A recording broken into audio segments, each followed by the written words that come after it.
Okay, guys, let's get started. Let's get started with today's lecture. As I had already mentioned the last time, I want to use this lecture today to continue talking about surveys, in particular about how we ask questions. But before that, keep in mind it is a seminar week, tutorials. So this week it's our stuff again. So you know the drill. The assignment is on Blackboard, and actually a big chunk of the assignment is going to be about, looking at the questionnaire and thinking about what is wrong with that questionnaire. So when we do actual research, we need to ask people things, and hopefully you already got an awareness from at the last lecture that even just doing something simple like asking somebody something is not as straightforward as it might seem. Yeah. In class we showed, it was kind of really cool that it worked out. I showed you that, 1/2 of the lecture theater spends, 82% of the 1/2 of the lecture theater spends less than 90 minutes on Facebook, while the other half, it seemed to be only 52. Yeah. So that was all about how I asked that question. In that case, it was about the answer category. So today we'll get a little more hands-on with that, but before that, I want to talk about three more things in relation to surveys. First, I want to talk about different kinds of question formats. I will talk briefly about open-ended and closed-ended questions, about some scales. Then, very briefly, I want to talk about what is a response rate.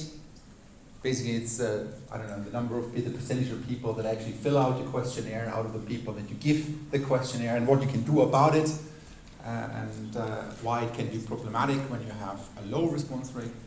And then, briefly, I want to talk about some advantages and some disadvantages of using surveys. Yeah, so that's sort of like within that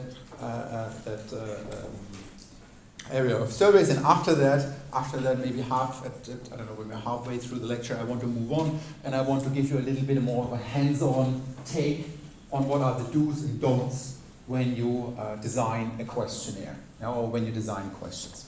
And then, if we have some time, let's see about that. I'll talk a little bit about how you set it up, but practically speaking, you've already used stuff like that. I use like an online platform, and nowadays it's actually very straightforward to set up questionnaires. Yeah, so that's sort of what I brought with me for today.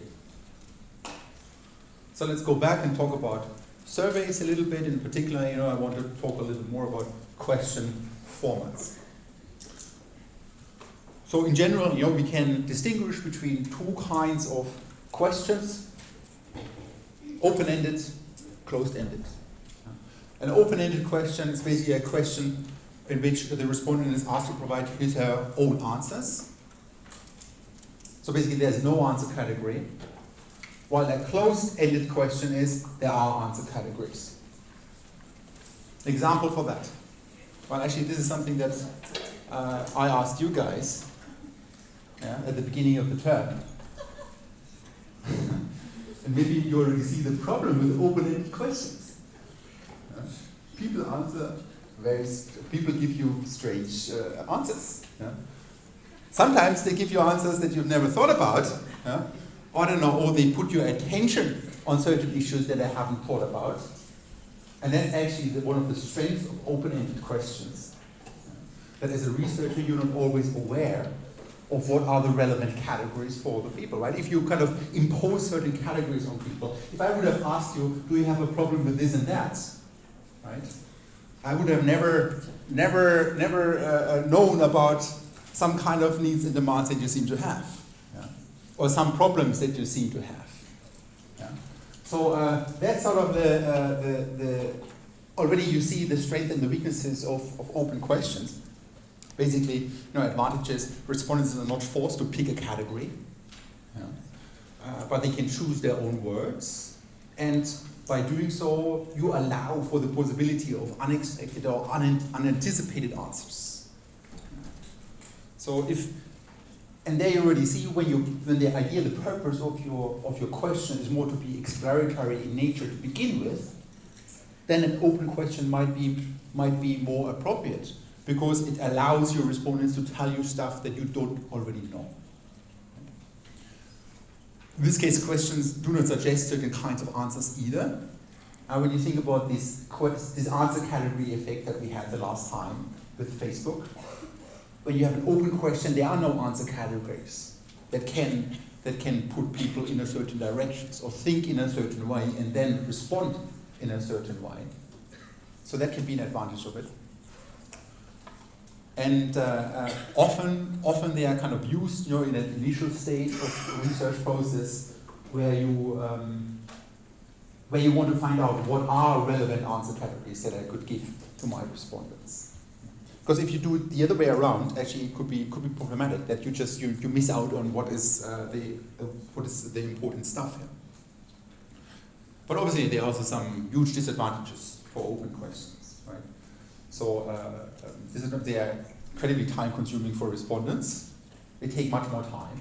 When I give you an answer category, you pick one of the answer categories. While when you ask people to write down something, it's time consuming for them. On the top of that, it's then afterwards, it's very time consuming and difficult to analyze afterwards. What do I make out of this stuff? I look at it and I don't know, maybe I show it to my colleagues and we have a fun time.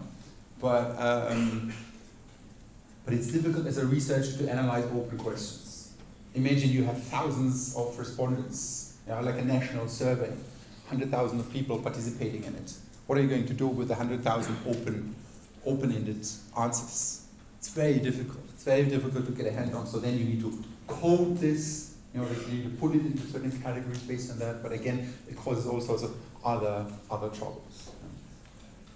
And a lot of analysis, a lot of types of analysis are also not possible. Right? So I couldn't give an average response based on an open-ended question. What is the average over that? There is no average over that. I couldn't even show you a distribution, a frequency of things. Maybe I could show you like certain topics where people seem to have questions, but that would require me to code that first and to put that the open answers into certain categories. So you might see already where those limitations are, and then even more, like the more sophisticated analysis, you can't do much with open questions or with open answers. You cannot run, a regression analysis where you relate things with other things. Like if I want to know, do people with certain social class background have certain kinds of questions? Or do people with, different genders have different kinds of questions? How would I handle that with an open question? But nevertheless, they can be useful. But I hope what you get out of it is there's sort of a fundamental difference between these different things. Both open and closed question can be useful in different contexts. Okay, so let me move on. So this is an open question. What is a closed question? Well, something like this. We've done this a lot of times already. There's a question and there are answer categories, and then your respondents choose one of the answer categories. Well, it can be, it's very easy, very quick for respondents. So you have a higher chance to have lots of people giving you a response. Actually, when I have these open-ended questions, I get much lower response rate than when I give people a closed question, where they can choose something, because it's just easier. It's also easier to process the data afterwards. What you can do afterwards. I can show a nice little plot. I can show something like this. That's actually a distribution right now. Which is, okay, this is sort of how many people gave that response, how many people gave another response. With an open question, you can't do that. So you can process the data in a slightly better way. You can also compare answers. When, although there's sometimes a problem, hopefully you understood that when you have different answer categories, you cannot really compare things. Right? Because even then, people might use different answer categories as a different anchor and so on. But let's say you have, I would have asked all of you the same question about how much time you spend on Facebook, then at least within this group, I could have made meaningful comparisons. Or let's say I asked, the same question my students last year or next year and so on. Then I can, over time, I can see kind of how people respond to a question. I can compare it. Okay, disadvantages, closed questions.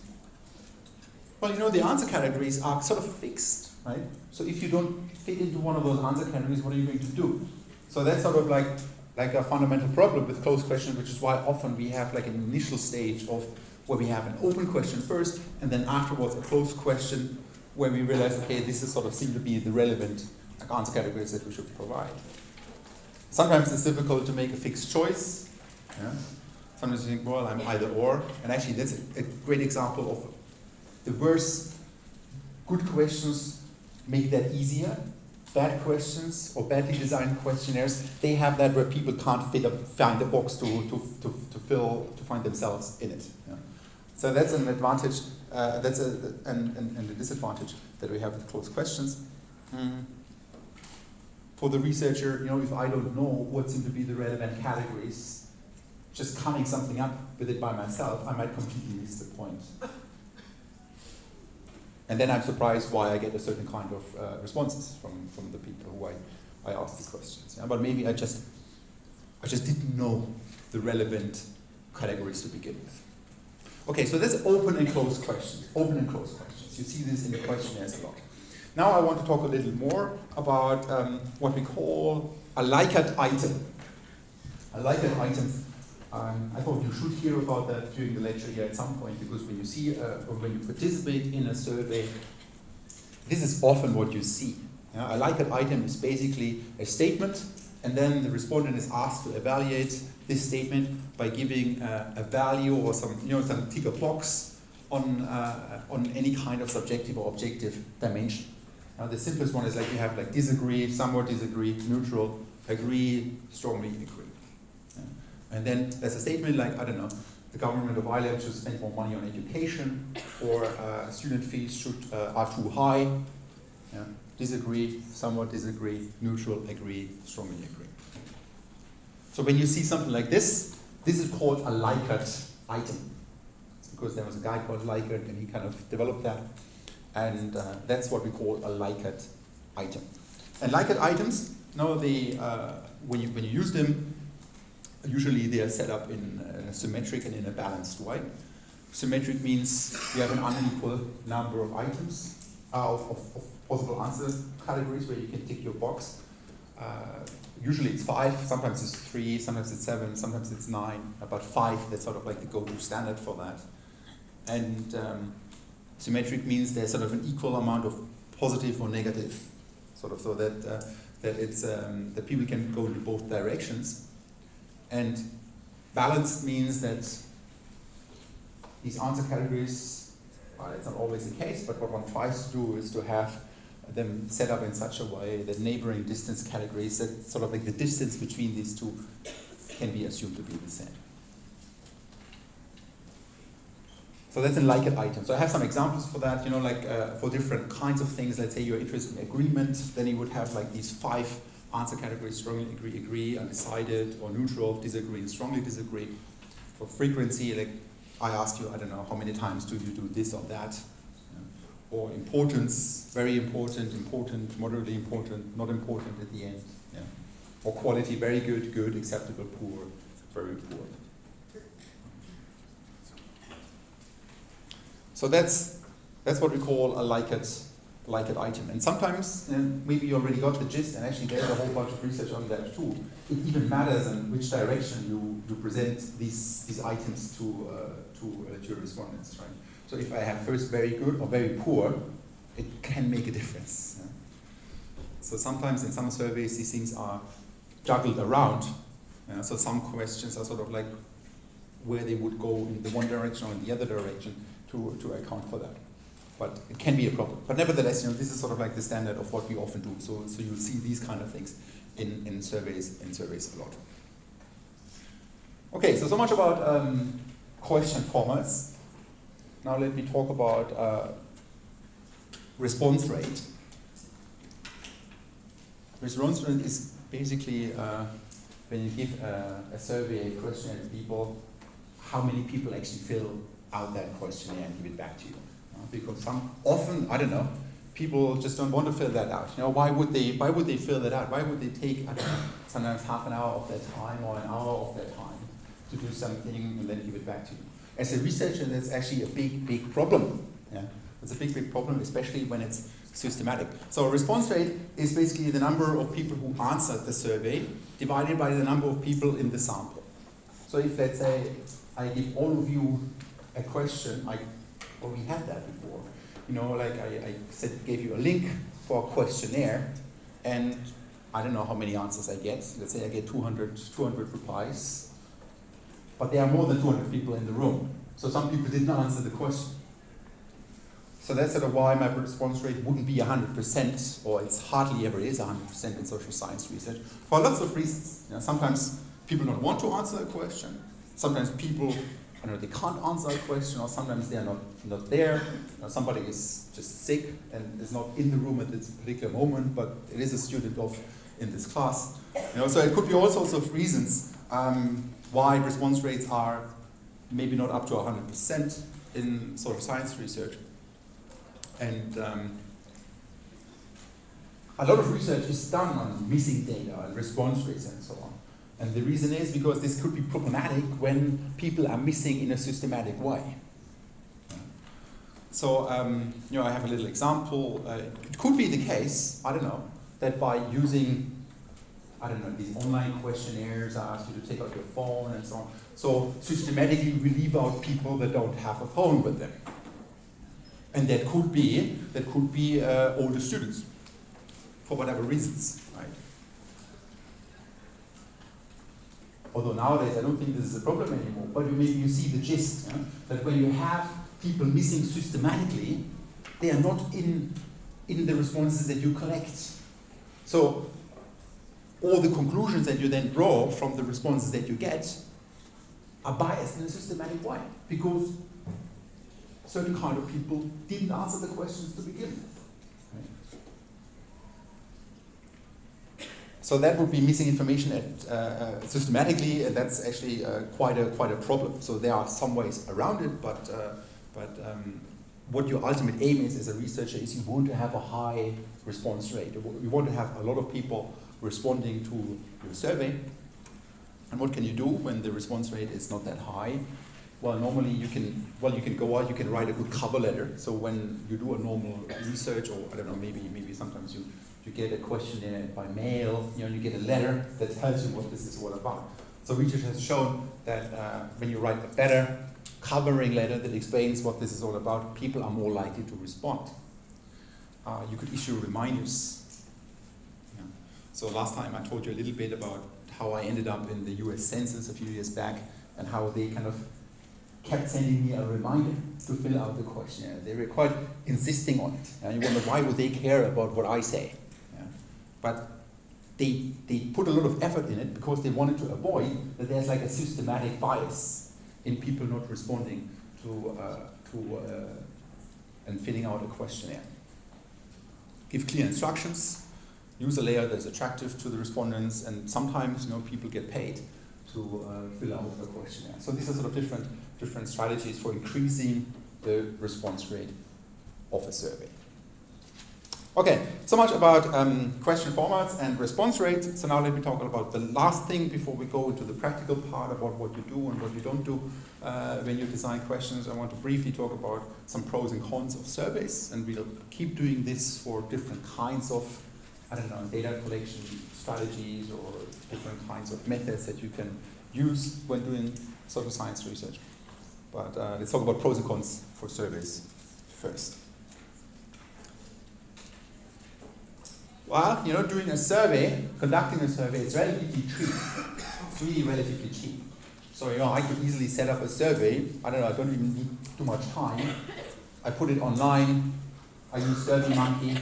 That maybe rings a bell to you, but I'll talk about that later.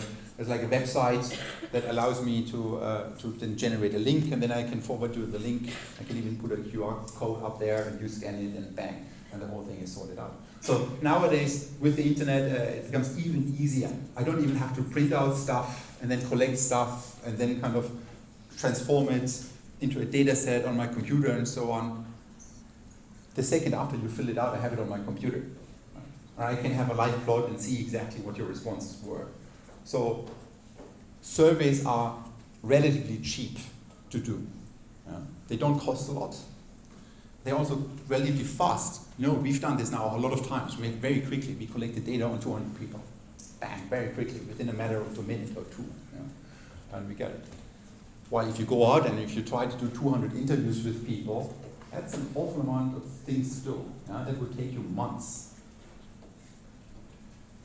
So it is convenient for the respondents. It's easy for me to analyze the data afterwards, when you have like a survey, and you don't have what we call interview effects. Interview effects are basically the situation where the response of participants is affected by the person who's asking them the question. Remember the example that I kind of used the last time, when you have females asking males about their sexual behavior, or when you have males asking males about their sexual behavior. That's an interviewer effect, where characteristics of the person who asked the question has an effect on how the respondent answers the question. When you give people a survey to fill that out, well, you don't have that. You just see a survey, you see a website, or you have a piece of paper in front of you. So there are no characteristics of an interviewer that could potentially affect you. There are other things that could affect you, right? I talked about that the last time, like the order of the questions or the wording of the questions. But at least you don't have the problem with interview effects. Okay, so what are disadvantages of surveys? Well, basically, if you don't understand a question, and let's say I kind of run a national-wide survey and some people don't understand the question, what am I going to do about it? I can't do anything about it. So that's why it's incredibly important to test your questions initially, to be clear that it's understandable, and really think through what are the different possibilities that people could encounter, or problems that they could encounter with answering a question. Because basically I cannot go back and explain it to you. Maybe in the lecture I can, but when you kind of run a survey, that's almost always too late.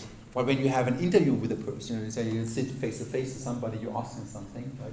And then they can tell you, oh, well, I didn't really understand it. Then you kind of can reformulate something. Well, maybe, we talk about the last point here, but maybe as a researcher, one does not know the right questions yet. Yeah? Not just the answer categories might be not known to you as a researcher. Maybe you think these are the right questions, but actually that's not the question that seems to occupy the people that you are talking with, right? Or that are in your sample. So that can be a problem, which is why often it's very useful to have like different stages of research, a more exploratory stage, and then another stage afterwards, where you then focus on the things that have shown to be of importance. Okay, so that's sort of like very briefly, 3 pros and 3 cons about surveys. So now let me move on. After that and talk to you about do's and don'ts when we design questions. Yeah, so what are sort of like mistakes, easy mistakes that you can make, and how do you remedy it? Okay, so do's and don'ts. And basically this is going to be a bit like an instruction manual about how to do it and how you put it all together so that it works at the end of the day. And let me first focus on the don'ts. Yeah? On the don'ts are basically mistakes that you can make by being careless about how you design your question. And this requires at the end quite a bit of experience as well. Yeah, to formulate good questions, because you might think a question is good, but then actually, hopefully you will see in a second, you see some examples where you think it's a good question, but then I show you it's actually not a good question. Okay, so I have a bunch of rules. I think I have 9 rules for what you shouldn't do, and then maybe a similar amount or a little more about things that you should do when you formulate questions to get answers from your participants in the survey. So this is the first question. Yeah? How often do you usually visit the cinema? And maybe you would have thought, okay, well, that's a pretty straightforward question. Very often, quite often, not very often, not at all. What is wrong with this question? Well, maybe very often means something very different for you than for me. Maybe very often means once a month for me, and for you it means every second day. Right? So there's actually quite imprecise. Yeah. So the answer categories are extremely imprecise. This is sort of the problem in this question. A much better way to do that is kind of to be very specific about it. Yeah? How frequently do you usually visit the cinema, and then, you know, more than once a week, around once a week, around once a month, and so on and so forth. You see how this sort of is, unless, I don't know, there could be a reason that you're interested in how people subjectively categorize themselves in it. Right? But if you're interested in, and I mean, this is sort of the question where, I don't know, you are interested in the sheer number of times that people go to the cinema, it's much better to be more precise in your answer categories. So avoid imprecise answer categories. A second rule or a second mistake that you can make is sometimes people formulate extremely long questions.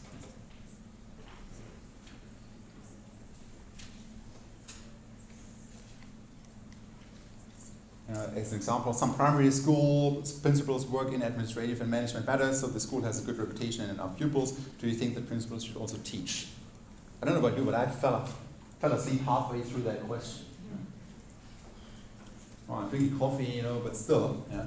Don't expect too much from your respondents, because you lose them. You will lose them halfway through. Yeah. So a much better way to get to the point of such a question, really get to the point straight away. Do you think principals should teach? Yes or no, or something like that. Yeah. But don't formulate have a very long question. People are just not able to process these kind of things, right? Even just such a simple thing like this. But you will lose people. Okay, a third rule that I have: avoid double-barrel questions. What are double-barrel questions? Well, double-barrel questions are basically questions that ask too much in one question. Like you're asking two things at the same time. Some examples that I have here. How satisfied are you with pay and conditions in your job? I think this is a reasonable question. Right? Or how frequently does your partner help with cooking and cleaning? Oh, sounds like a reasonable question. Not really. These are double-barrel questions. When you look a little more closer at it, the first question, it's about pay and conditions. These are different things. They might overlap, yes, but they might also not overlap. So what if, I don't know, I would score differently on pay than on conditions? The same thing with the second question. You know? There it's about cooking and cleaning. Again, you could think, well, maybe they overlap, but maybe, I don't know, your partner just likes to cook, but doesn't help you with cleaning, or the other way around. These are double-barreled questions. You ask two things in one question. You want to avoid that. You don't want to have that. What to do instead? Well, ask two separate questions. How satisfied are you with pay in your job? That's one question. Another question would be, how satisfied are you with conditions in your job? Or how satisfied are you with, I don't know, your partner helping you cooking? Yeah? Or how satisfied are you with your partner helping you cleaning?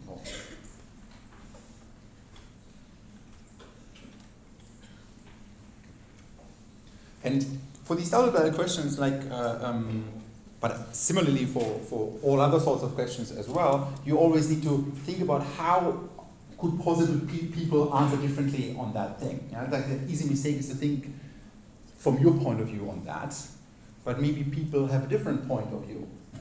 So maybe some people, for them, it doesn't overlap that much. Yeah? Maybe there are these set of cases where people would score high on the one thing, but not on the other one. So you want to avoid these things. So don't ask two things in one question. In a similar sense, you can have two questions that are actually questions that ask too much as well, but not in a double-barrel sense. A double-barrel questions, you have these two things within the same question. This is the example of what I'm referring to here. Which party did you vote at the last general election? You could say, okay, that's a reasonable question. What is the problem with that question? Well, what about the people who didn't vote? Or what about the people who cannot vote? Because they're not registered here, or something like that. So, you see, now we don't have double-barrel question. I don't ask two things in the same I don't know, with two different things, like pay and conditions or cooking and cleaning, but instead I'm implicitly making the assumption that people fall into one category already. So to solve this, you would actually have what we call a filter question before. Like you first ask, did you vote at the last general election, yes or no? And then if yes, which party did you vote for? And nowadays when you set up surveys online, it's very easy because now you can actually program the survey in such a way that people only get presented with the follow-up question when they scored, when they said yes, for example. Right? Traditionally, it used to be this problem that, I don't know, there's a questionnaire and suddenly there's a question that doesn't really apply to you. There were some instructions, if you didn't vote, please continue with the next, I don't know, question on the next page or so. But that's something where you need to think about, hang on, maybe I'm already speaking to a subset of the people through the question.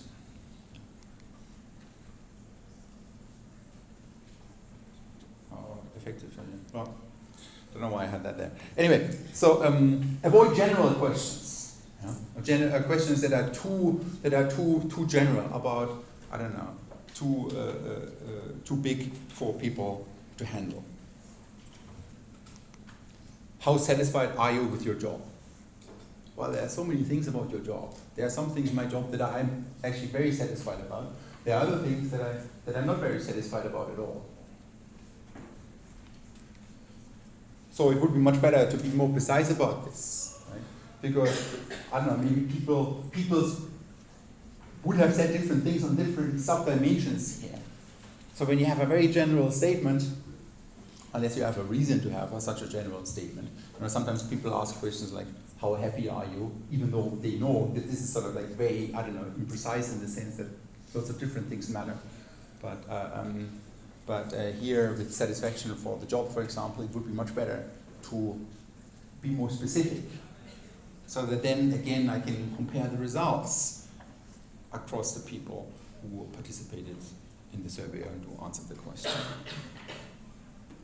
Right, so this would be a way to solve it. I would have different kinds of questions here for different dimensions that seem to be relevant.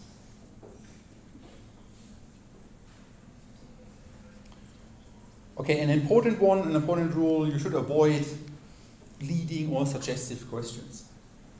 So what are leading or suggestive questions? It's basically a question where you kind of put people in a certain direction by the way you formulate that question. By saying, I don't know, something is bad, what do you think about that? Yeah. Then more people will say it's bad as well.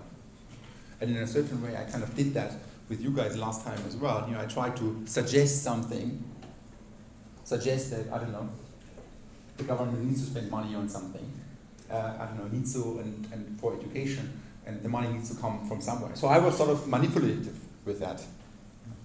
And it's crazy how you can manipulate people with the way you formulate a question. Here are some examples that I have. Would you agree to cutting taxes further even though welfare provision for the most needy sections of the population might be reduced? Or what do you think of the horrible effects of abortion? Well, obviously they are horrible, but you are suggested in that question here. So if somebody has a different view on an issue, they wouldn't answer accordingly. You would get a different response from them just by the way you formulated that question because you've been suggestive in that question. And that's something that we really want to avoid. So this is actually really bad research when you are suggestive in that, because then I cannot trust in those results at all, right? Because you manipulated people in answering in a certain way. So how can you solve this? Would you agree to cutting taxes? You see, this is I don't know, much more neutral now. There's no judgment in this. Or in the second question, what do you think of the effects of abortion? And that's sort of like the difficulty as researcher. We need to be, despite our own personal opinions about something. When we do research, we cannot convey, we cannot manipulate people. Or we need to be aware of the fact that we actually might manipulate people through our own personal opinions that we have. So you want to be aware of that, and you want to avoid that in the way you formulate a question. It has nothing to do with what you believe in or what not, right? It's really about being a good researcher or being a bad researcher. Okay, another rule, I think I have two more about what you shouldn't do. Avoid questions that include negatives. Negatives, would you rather not use a non-medicated shampoo? Who understands that question anyway? Yeah? So you see, this is, I don't know, asking people to think through a negative or through a double negative. That confuses people. You know? That's asking for too much. Here we have a double negatives. Much simpler way would be, would you rather use a medicated shampoo? Keep it simple. That's basically the message here. Don't use negatives. Avoid terms that respondents might not know. Yeah.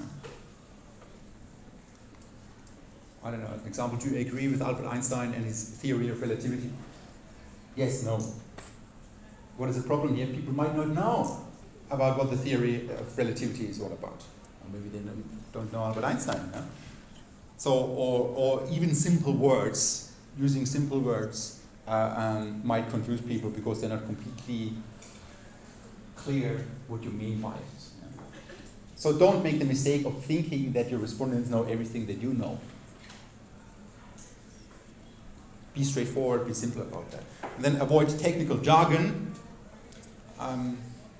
The influence of the DSP has strongly decreased in recent years. What the hell is the DSP? I don't know. So you want to avoid that. Technical jargon in a question. Again, it's kind of the same idea. People might not understand what you want from them.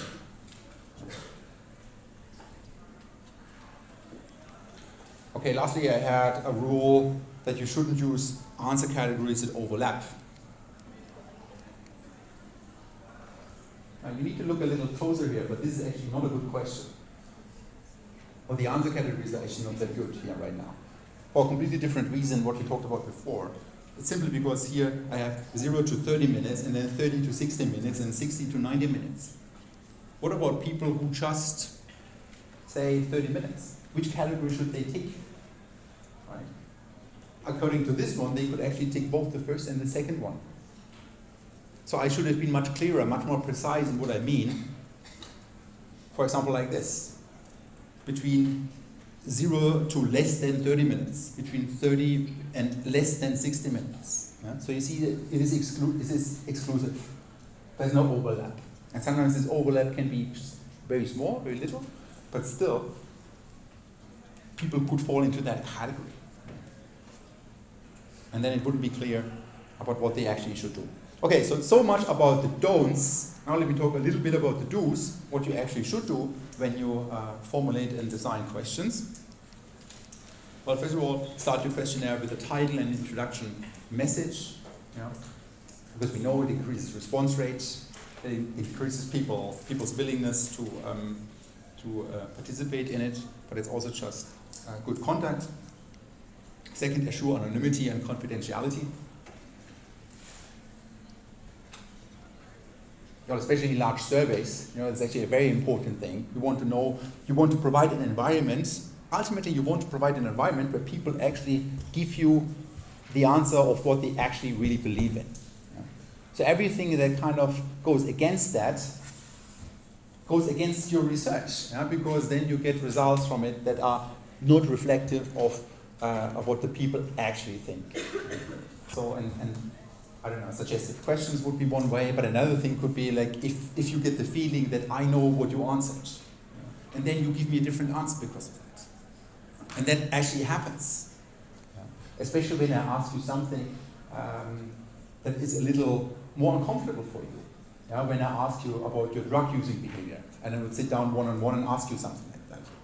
You would give me a different answer in such a setting compared to a setting where I provide complete anonymity, where even the researcher doesn't know who is who, and who answered the question in which way. So you should assure your participants of anonymity, and you should provide that, and also of confidentiality, so that actually the data is not being used in other ways, but only for the purposes of this research.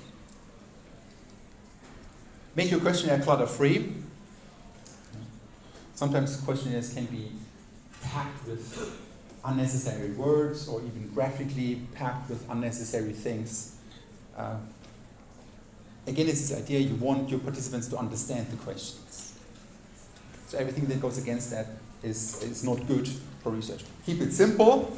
Yeah. If you can formulate something in a simple way, do it, compared to formulating it in a complicated way. Well, I think that's also just a general philosophy in life or elsewhere, but especially for surveys. Use clear language and words.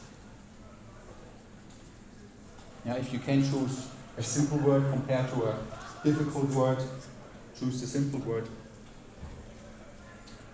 When you have a questionnaire in paper format, use one question per line. And sometimes questions are next to each other and then it's really confusing. Yeah? So what corresponds, which answer categories correspond to which question and so on. So be very clear, one question, one line. And then even more so when you have a different topic, next page. One reason for that is, well, first of all, to keep it clutter-free, but secondly, also by physically turning a page or by clicking a button to go to the next screen, you sort of reduce the chances of having these question ordering effects, you know, these halo effects, where one question might affect another question. Be specific when you ask questions. Don't have overall these grand questions, like how satisfied are you, but be more specific in it. And now this is sort of like the opposite of what I said, what you shouldn't do. So instead of having overlapping categories, design responses that are mutually exclusive, so that people can only answer the one or the other. Allow don't know and not applicable answer category when appropriate. Sometimes it applies to other people, right? It's just not applicable for whatever reason. So think through all those different alternatives.